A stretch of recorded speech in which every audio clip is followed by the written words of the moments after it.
Don't ever let BC see it. Keep it away from BC. My wonderful viewers, if your own mother left you a little brown notebook and with her very last breath, she tells you, never let BC find this, would you hide it or would you open it to find out why? Because today's story isn't about a wicked stepmother. It's about a trusted friend who stood beside a dying best friend, who made a promise before God, then spent the next 15 years trying to erase the only child who knew the truth. Before we continue, please tell me where you are watching from in the comment section. I might just send you a virtual hug in my next one. And if you love story that leaves you thinking long after the end, welcome home. Click the subscribe button. Now, dim the light and let me tell you how one little brown notebook destroyed a lie that had survived for nearly 20 years. There once lived a woman named Adeshua. She wasn't the richest woman in the village. She wasn't the chief's daughter. She owned no title. But everyone agreed she had something far more valuable. She had peace. She loved one man, Tunde, and Tunde loved only her. Together, they built a home filled with laughter, music, and hope. Then, after years of praying, God blessed them with a beautiful little girl. Her name was Tomilola, but everyone simply called her Tomi. By the time Tomi turned 5, she had become the light of the entire household. Every evening, she waited at the gate for her father to return from work. Every night, she refused to sleep until her mother told her a story. Life was beautiful until one morning, Adeshua collapsed. At first, everybody believed it was ordinary sickness. The herbalist came, the village healers came, even the oldest women who knew the secret of medicinal roots came to help, but nothing worked. Day after day, Adeshua became weaker, but there was one woman who never left her side, her closest friend, Bisi. She cooked, she cleaned, she bathed her, she prayed beside her bed, she held her hand. Through every painful night, people often whispered, if friendship had a face, it would look like those two. Even Tomi loved Bisi. Whenever Bisi arrived, she would run into her arms, shouting, Auntie! And Bisi would laugh, lift her eye into the air, and kiss her forehead. One evening, Adeshua knew her time was running out. She called Tunde, Bisi, and little Tomi to her bedside. With trembling hands, she reached beneath her pillow and brought out a small brown leather notebook. She placed it into Tomi's tiny hand. The little girl smiled. Mama, is this for me? Adeshua nodded. Tears filled her eyes. Keep it safe. One day, it will answer questions I won't be here to answer. Tomi didn't understand. She simply hugged the notebook against her chest. Then, Adeshua looked at Bisi. She reached for her hands, held it tightly. If anything happens to me, please, love Tomi the way you love me. Bisi broke down in tears. She squeezed Adeshewa's hand. I swear before God, I will protect her as if she were my own daughter. Adeshua smiled. For the first time in many days, she looked peaceful. Then, she turned towards Tomi one last time. Her voice was barely a whisper. Tomi, never lose the little brown book. And before she could finish, her breath stopped. The room fell silent. 5-year-old Tomi shook her mother's hand gently. Mama! Mama! No, Mama! She kept calling until someone finally carried her away. That day, Tomi lost her mother. She just didn't know someone else had already begun waiting to take her place. The funeral was held. 3 days later, the whole village came. Women cried openly. Men stood quietly, bowing their head. Little Tomi never left her mother's graveside, even after the last handful of earth covered the coffin. She remained there, waiting for someone to tell her mother was coming home, but no one did. That evening, after everyone had gone, Tomi sat alone outside the empty house. The little brown notebook rested quietly on her lap. She traced a tiny finger across its worn leather cover. She still didn't understand why her mother had given it to her. She only knew it was the last thing her mother had touched. Then she heard footsteps. She looked up. It was Bisi. Without saying a word, Bisi knelt beside her, opened her arms and hugged the little girl tightly. Both of them cried.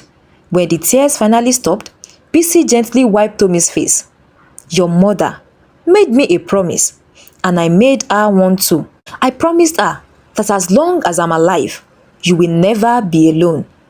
Tomi buried her face against Bisi's chest. "I miss Mama." "So do I," Bisi whispered back. From that day, Bisi hardly left the house. She cooked, she cleaned, she packed Tomi's school bag, she braided her hair exactly the way Adesuwa used to. Some morning, she even sang the same lullaby Adesua had always sung. Little by little, the laughter returned to the house. Even today, who had almost forgotten how to smile, began smiling again. The villagers often said, if Adesua could see this, she would be at peace. No one, not even for a moment, suspected that anything was wrong. Nearly a year passed. One evening, the village elders visited Tunde. "A child," one of them said, "needs a mother's love, and no one has loved Tomi more faithfully than Bisi."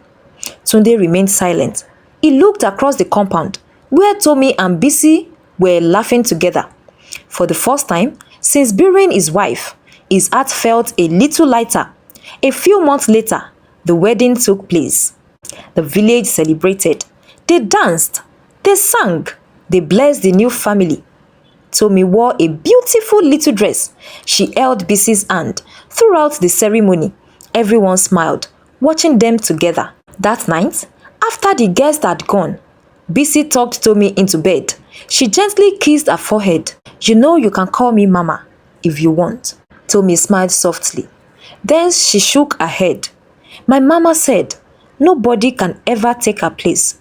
But I will always call you Auntie." For a brief second, Bisi's smile disappeared. Only for a second. Then it returned. "That's all right, my dear." Tomi smiled, closed her eyes, and fell asleep peacefully. Bisi stood there watching her. Watching the little brown notebook resting on the bedside table, her eyes lingered on it just a second longer before she quietly turned away.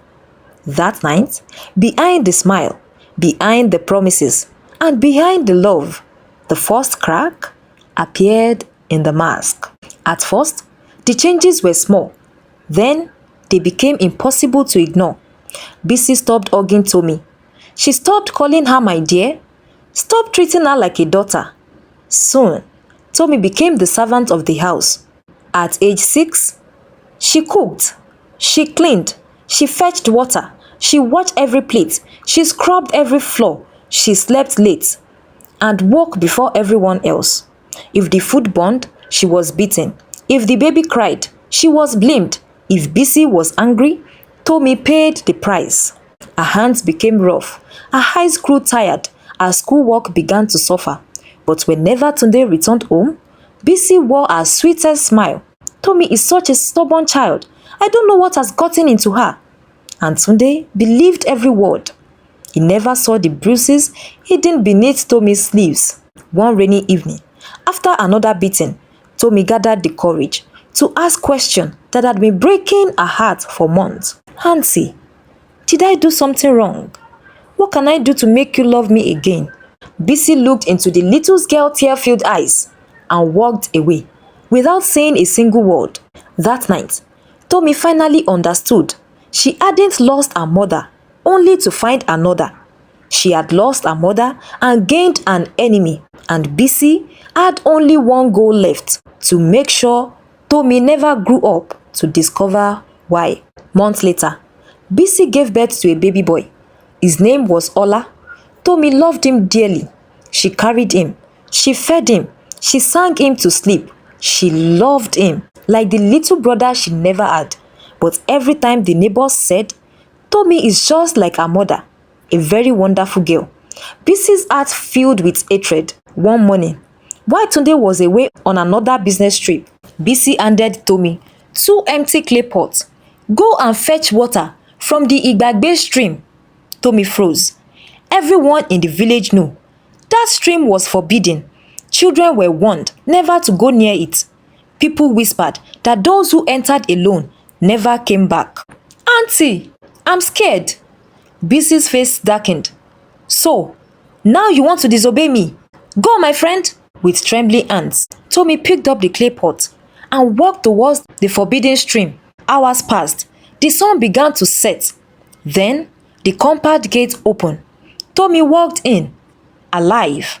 One clay pot had shattered. The other was filled with water. For a brief moment, Bisi forgot to hide her face. She wasn't relieved. She was shocked. How? Tomi smiled weakly. I'm sorry. I broke one of the pots. Bisi forced a smile. But that night, she couldn't sleep because nobody had ever returned from that forbidden stream. And for the first time, Bisi began to fear that someone may be protecting Tomi. The next morning, Bisi acted as though nothing had happened. She smiled. She cooked breakfast. She even spoke kindly to Tomi. For a moment, Tomi thought perhaps her auntie loved her again. But she was wrong. A few days later, Bisi called her again. Tomi! Tomi! We've run out of firewood. She pointed towards the thick forest beyond the village. I want fresh firewood from inside the old forest. Tomi's face turned pale. Every child knew that forest. People entered during the day only if they had no choice. Nobody went there alone, especially not a child. Auntie, I'm afraid. Bisi stepped closer. Her voice became cold. Would you rather I punish you? Tomi lowered her head, picked up the rope and the small cutlass and walked towards the forest. Hours passed. The village grew quiet. Evening came. Still, no Tomi. And for the first time, Bisi smiled without pretending. She believed it was finally over. Then, just before sunset, someone knocked on the compound gate. Bisi opened it. Her smile vanished. Standing there, covered in dust, holding a bundle of firewood, was Tomi, alive. And behind her stood an old blind woman, leaning on a carved wooden staff. The old woman spoke. Without looking at Bisi, I found your daughter, wandering alone. Then she turned her sightless eyes toward Bisi. A slow smile spread across her face. Some children are not as alone as they appear. Without another word, the old woman turned and disappeared back into the forest. Bisi stood frozen because somehow the blind woman had looked straight into her soul. That night, for the first time, Bisi realized she wasn't just fighting a little girl. That night, Tomi couldn't sleep either. She kept thinking about the blind woman. How had she known her name? Why did she call her Bisi's daughter? Something didn't feel ordinary. The next morning, before anyone woke up, Tomi quietly opened the little brown notebook her mother had given her. She had never read it before. She was too young to understand it. Now, her hands trembled as she opened the first page. Written in her mother's handwriting were these words. Tomi, if you are reading this, it means I was right. She turned the page. There is one person you must never trust. Before she could read the next line, the bedroom door creaked open. It was Bisi. Their eyes met. Then Bisi looked at the notebook. Her face lost every trace of color. Without saying a word, she snatched it from Tomi's hand. Tomi screamed, Auntie, that's my mother's notebook. Bisi didn't answer. She rushed outside, threw the notebook into the fire, and watched it burn. Tomi ran after it, crying desperately. But it was too late. The pages had already caught fire. Only one half-burnt page escaped the flames and drifted beneath the wooden floorboards where nobody noticed it. Bisi smiled to herself. She believed she had destroyed the only evidence that could ever expose her. She had no idea that the most important page was the one the fire never touched. From that day, Bisi became even more careful. She never mentioned the notebook again. She acted as if it had never existed. But Tomi couldn't forget. Every night, she replayed her mother's word. Inside her head, there is one person you must never trust. Who is this person? Tomi kept wondering. A few days later, Tunde returned home. Tomi made up her mind. She would finally tell him everything. She waited until Bisi left the room. Then, she held her father's hand. Daddy, I need to tell you something.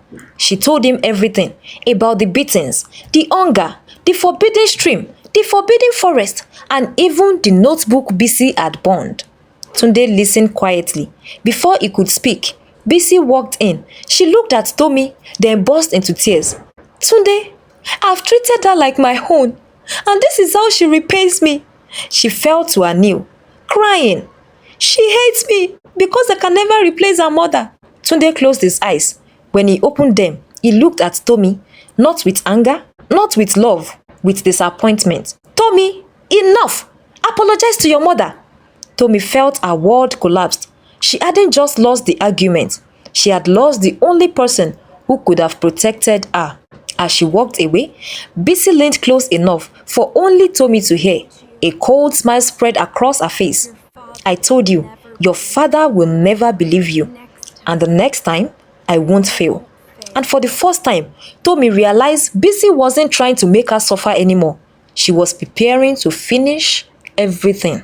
Days later, Bisi made a move. She announced that she was traveling to a neighboring village. Before leaving, she handed Tomi a small basket. I forgot some herbs. Go to the old shrine and bring them for me. Tomi's heart sank. Everyone knew the old shrine has been abandoned for years. Nobody went there alone. She remembered the stream. She remembered the forest.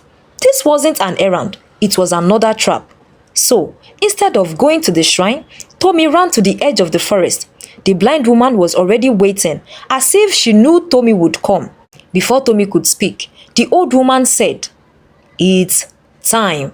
She reached into her wrapper and pulled out the half-burnt page that had escaped the fire. Tomi stared. "How did you get that?" The old woman smiled. "Your mother made sure the truth would survive." She handed the page to Tomi. Written across it in Adeshua's handwriting were the words, "If I die suddenly, do not blame sickness. Bisi has been poisoning me.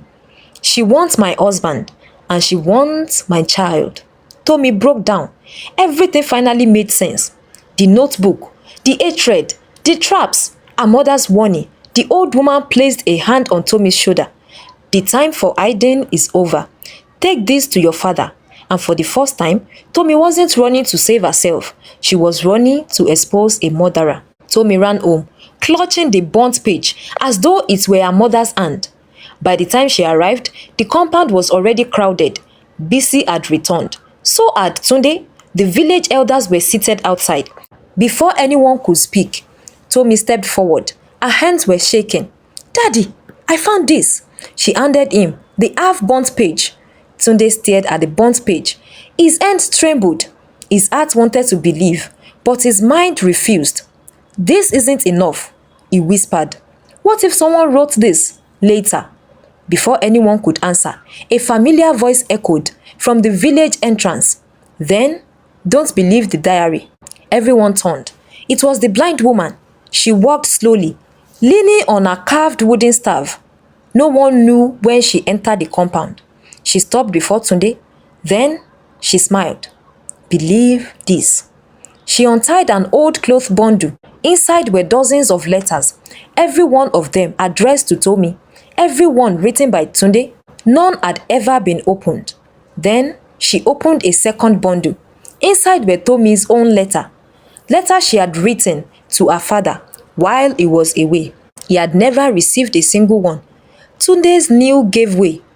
The letter fell from his trembling hands. All those years, He thought his daughter had stopped loving him, and Tomi thought her father had stopped caring. Neither of them knew Bisi had hidden every single letter. Then, one elderly woman stepped forward. I remember, Adeshua only became sick after eating the soup Bisi brought. Another villager spoke. I also remember, Bisi was buying a strange herb from a traveling healer. Then, another said, I remember hearing Adeshua say she no longer trusted someone close to her. One memory meant little, but together they revealed the truth. And for the first time, Tunde realized he hadn't lost his wife or his daughter by fate. He had lost them to the woman he welcomed into his home. The compound fell silent. Tunde crawled to Tomi. Tears streamed down his face. I'm sorry. I should have believed you. Tomi was crying too. She remembered every time she tried to speak, every time she was told to keep quiet, every time her father chose someone else's word over hers. Yet, she lifted him up. I forgive you, because Mama would have. The blind woman turned towards Bisi. Her voice became firm. Forgiveness is for the wounded, but justice is the truth finally collecting its debt. She placed her wooden staff on the ground. The earth began to tremble. The wind rose through the village. Then a voice echoed. Not the blind woman's, not the villagers. Bisi's own voice. The whole village heard it. I poisoned Adeshua. Little by little. I burned the notebook. I hid the letters. I sent Tomi to the forbidden stream, to the forest. I wanted her to disappear. Bisi screamed. She covered her ears. Make it stop. Please, make it stop. But the truth would not stop speaking. The blind woman lifted her staff once more.